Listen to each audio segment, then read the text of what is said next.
یہ مائک لے لیں, آپ کی آواز رکھے آ جائے. جی, جو اس طرح کے واقعات ہوتے ہیں حکومت اس کو نہیں کرتی بلکہ کمپنسیٹ کرتی ہے. ہم نے بعض واقعات میں ایسے دیکھا, جبکہ کوئی اور سائٹ سے آپ کی طرف سے بھی کوئی کلیئر میسج یا کوئی کلیئر بیانیہ نہیں آتا. اگر وہاں پر کوئی اس طرح کے لوگ ہیں, ٹیررسٹ ہے, سہولت کھار ہے, تو کل کی کہا جائے کہ یہاں پر یہ لوگ تھے, اگر اس میں سے ایک دو معصوم لوگ یا بے گناہ لوگ مارے جاتے ہیں تو وہ بھی کلیئر کرنی چاہیے تاکہ کلیئرٹی ہو. تو ہمیں تو کسی طرف سے کوئی بیانیہ نہیں آتا. دیکھیں, میں آپ کو یہی تو عرض کر رہا ہوں کہ یہ جو آپ کی سیاسی حکومت جو کبھی کہتی ہے کہ بات چیت سے مسئلہ حل ہو جائے گا, جو کبھی کہتی ہے کہ کابل کے آگے جھک کے مسئلہ حل کر لیں, تو یہ تو ان کا بڑا چھوٹا حصہ ہے بیانیے کا کہ وہ یہ کہیں کہ جو فوج کی جو فیسیلیٹیٹر ان کا مارا گیا, اس فیسیلیٹیٹر کو ہم جو سا پیسے دے کے جو سا اس کا رتبہ بڑھائیں. That's very easy for them to do because they are thriving into this. ان کی سیاست جو سی ہے اس ابہام اور کنفیوژن کے اندر پنپ رہی ہے. آپ مجھے یہ بتائیں, آپ کے صوبے میں گورننس ایک ایشو ہے یا نہیں ہے؟ ہے, موجود ہے. کرپشن ایک ایشو ہے یا نہیں ہے؟ آپ گورننس اور کرپشن پہ کیوں بات نہیں کرتے؟ اس لیے نہیں کرتے because the whole narrative 24/7 is maintained on security issues. یہ کیسی سیاست ہے؟ اچھی سیاست نہیں ہے. آپ یہ سوال کیوں نہیں کرتے کہ یہ جو اتنا اربوں روپیہ کیپیسٹی بلڈنگ کے لیے لگنا چاہیے تھا, انفراسٹرکچر ڈیولپمنٹ کے لیے لگنا چاہیے تھا, وار آن ٹیرر کے اوپر جو 1% NFC کا حصہ باقی صوبے کاٹ کے اپنا دے رہے ہیں, وہ کدھر لگ رہا ہے؟ اس لیے تاکہ آپ کو پورا دن دہشت گردی کے اس بیانیے, اس سہولت کاری کے بیانیے, اس کے پیچھے لگایا جائے. کیسی زبردست سیاست ہے. آپ کے صوبے میں قدرتی آفات آتی ہیں, ہر سال آتی ہے, وہیں پہ دوبارہ آتی ہے, آتی نہیں آتی. اس میں سوال نہیں کرنا کہ یہ انفراسٹرکچر یہاں پہ کیوں بنا یا نہیں بننا چاہیے تھا,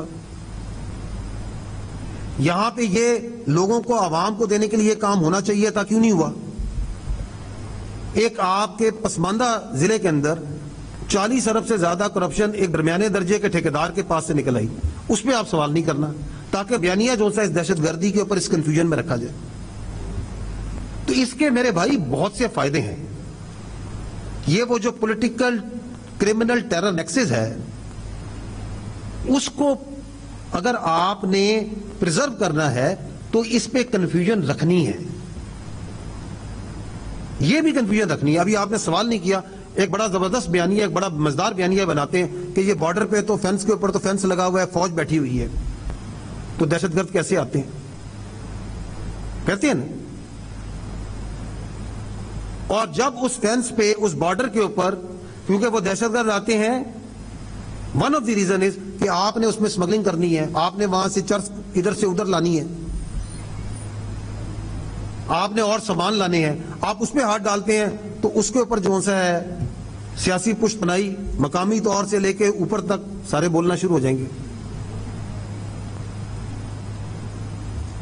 آپ کو یہ کوئی نہیں بتائے گا, وہ یہ نہیں بتائیں گے کہ یہ جو آپ کا 2911 کلومیٹر کا بارڈر ہے, اتنا بڑا بارڈر ہے نا آپ کا افغانستان کے ساتھ, اس میں آپ کی فوج کی, آپ کی FC کی جو پوسٹیں ہیں, اس کا منیمم ڈسٹنس 15-16 کہیں 20 کلومیٹر, کہیں بہت زیادہ, اس سے زیادہ ہے.